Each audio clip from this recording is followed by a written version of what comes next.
Alright, so this is like my really weird attempt at like an all-human, like Fortify, companion, Hurricane Boulder build. Um, it's okay. I wouldn't I wouldn't recommend it unless you just really like the challenge because it doesn't hit hard enough. It doesn't like it hits hard enough to clear tier 100 and stuff, but like it's not gonna help like solo kill Duriel or something. Like you can solo kill him. Sorry, it's not gonna let you solo kill him in a group, right? Where you can just like carry your friends or something. Um, that being said, it is a fun build. You move like a turtle because you don't have movement speed on your amulet. But besides that, I guess we should just get over to it. All right, so usually I do these on like in game, but for some reason my Diablo doesn't want to launch. I think my PC's mad at me, so we're just gonna do it over here on the planner on max roll. Um, Also, to start out, Shaco is best in slot, but people have been complaining, so I have a helmet here. Okay. The helmet has might on it to make up for damage reduction that you would lose, and it has total armor, cooldown reduction, max life, all stats. Pretty basic helmet, right?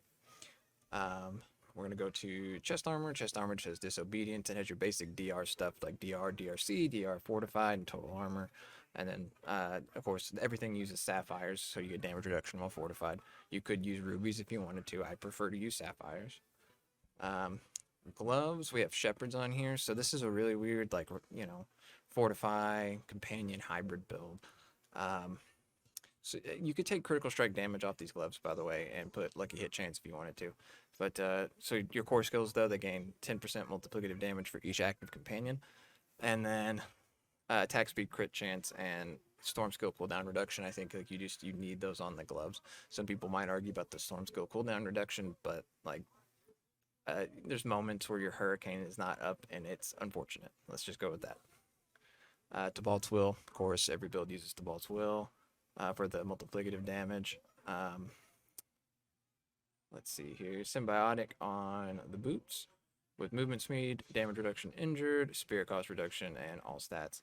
This is pretty like every build that's going to use a Nature's Fury is going to use Symbiotic, obviously. Um, we're going to go down here. I have Retaliation on the staff. Now, technically, you could, if you wanted to, you could switch um, Shepherds with the Retaliation. I prefer to have Retaliation on the staff because you're fortified more often than not. Um, and the damage multiplier is better. But if you are taking a lot of hits and you're not fortifying, you're fortifying, but you're not fortifying as much, then Stampede would technically be better on here. I think it's more of like a playstyle thing. If you're somebody that just like runs in the middle and lets your HP get really low, and like, I guess that switching it would be better. But if you play a little bit more methodical, then I think Retaliation's better on the staff. Dolmen Stone, of course, like it's kind of what the whole build is around. Uh, and then both of the rings have critical strike damage with their skills, resource gen, and critical strike chance. And then we have Metamorphic Stone and Umbral. And then when you're going against the boss, you take off the Umbral ring. This is what I do. I gear switch it to one that's the same, but it just has Stampede on it. So you can, because you're not going to crowd control the boss. So it just gives you an additional companion for some more damage. Um, for like what is these called? They're the boons, I think that's what it's called. You do wariness for damage reduction from elites. We have the double on the eagle for critical strike chance, critical strike damage. If you wanted to, you could go with the max life. Honestly, it might be better than the critical strike damage, but that's really up to you. Same thing with this. I prefer to fortify for 15% after I use Earthen Bulwark, which is we haven't gotten there yet, but Earthen Bulwark. But you could go with Pack Leader to when you get critical strikes, you might reset the companion skills cooldown. Um, Boulder has a really, really bad lucky hit chance, so like I just don't mess with this to be honest. I don't know what Hurricanes is. 24%. I mean, you make the choice yourself. Um, this is actually here from a previous build. I used just Obsidian Slam because we don't have an ultimate. We don't shapeshift. We're not a lightning build, so this really is like the only thing you can go with. Go over to the skill tree. In the skill tree, we use Storm Strike and then the Storm Strike for vulnerable. You could probably get rid of this. I don't know. There's just like sometimes some tough enemies, and you do a little bit extra damage to vulnerable enemies, so we kind of just did it. But you could probably be fine and just put these two here. It's also just to help reset the cooldown on Earthen Bulwark. Come down here, put one in a Heart of the Wild to get up here. For basic skills, give you more spirit, and core skills cost more but do more damage. Come down here, critical strike chance to close enemies.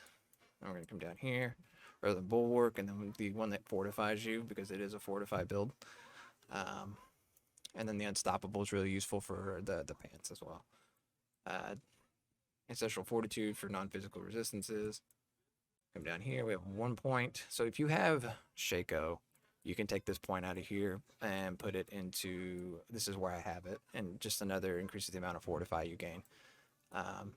But if you just have the basic helmet here, you put one into Wolves, and then you put one into Raven, and go down here to Brutal Ravens. Come down here, put one into Elemental Exposure, so you can get up here to Endless Tempest and increase the duration of Hurricane. Put one into Hurricane, and then up to the enemies affected by Hurricane, deal 20% less damage. Put all you can into Boulder, and then while you have Fortify, Boulder has an increased critical strike chance. I mean, that's really the only way to go. This one's a joke, but natural Boulder. We put everything into Crushing Earth, Safeguard, and Stone Guard. While you have Fortify for over 50%, you deal 12% multiplicative increased damage. It's really good. Critical strikes with Earth skills fortify you, obviously really good because we're trying to fortify. This one you could actually probably take some points out of, but you knock back enemies with Boulder.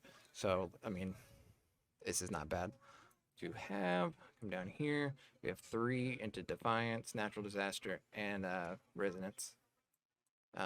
Defensive Posture. And then, of course, Nature's Fury.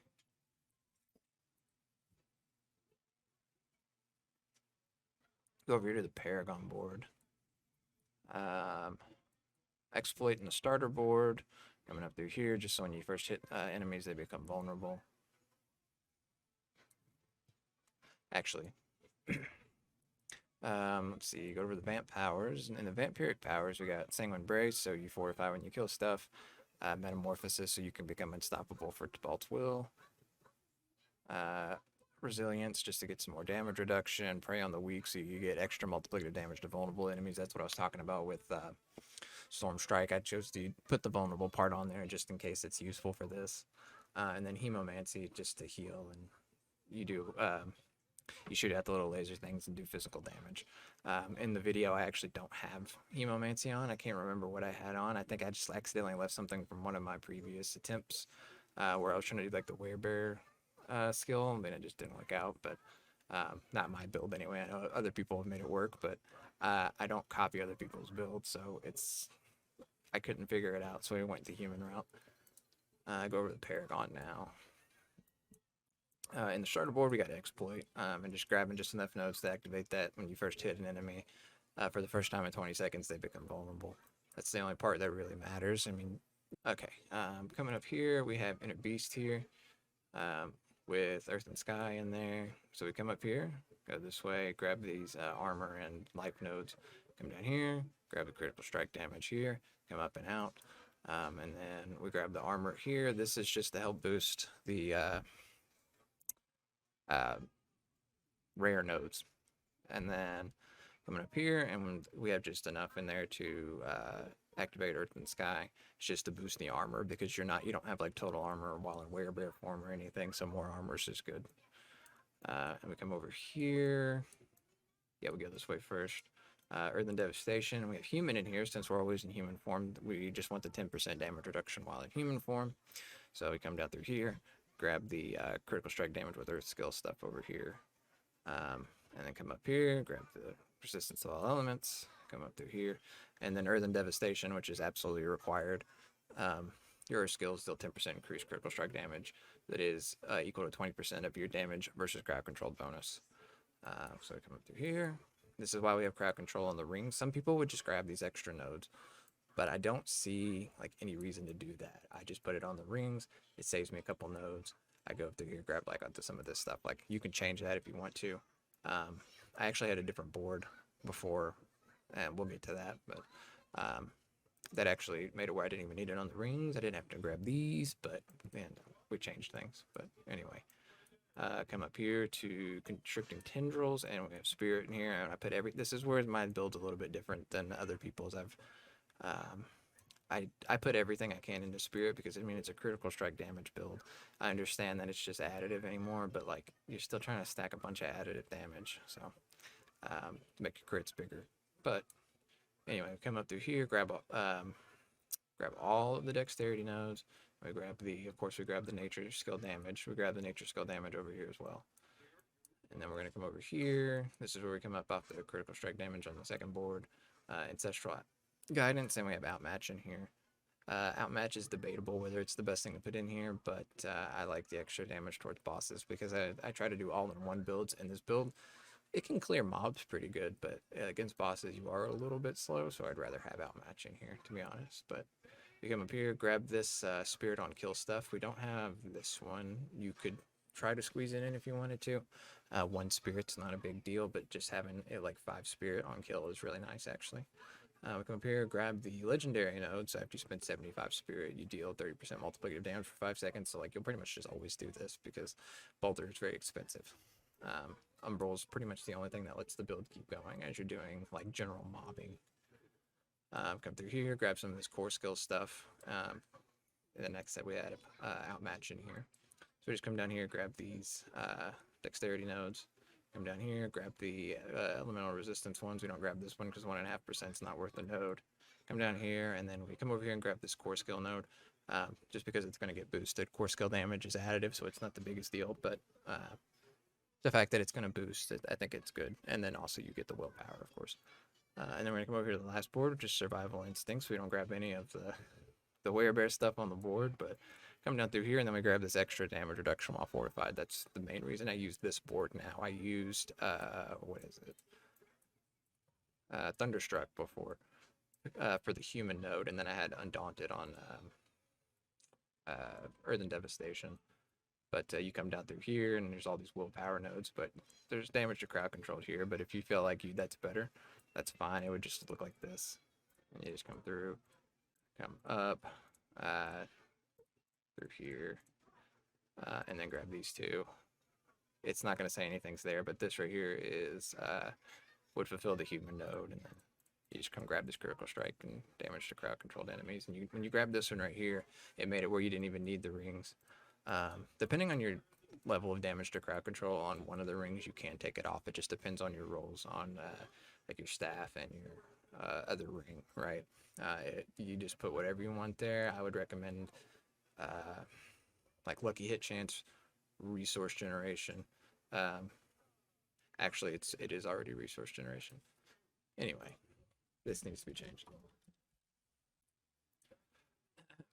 Anyway, that's really it. I appreciate everybody who watched. Like I said, usually I do this stuff in game, but my computer's just giving me some issues. I'm gonna figure that out as soon as I hit this stop recording button. But everybody have a fantastic rest of your day.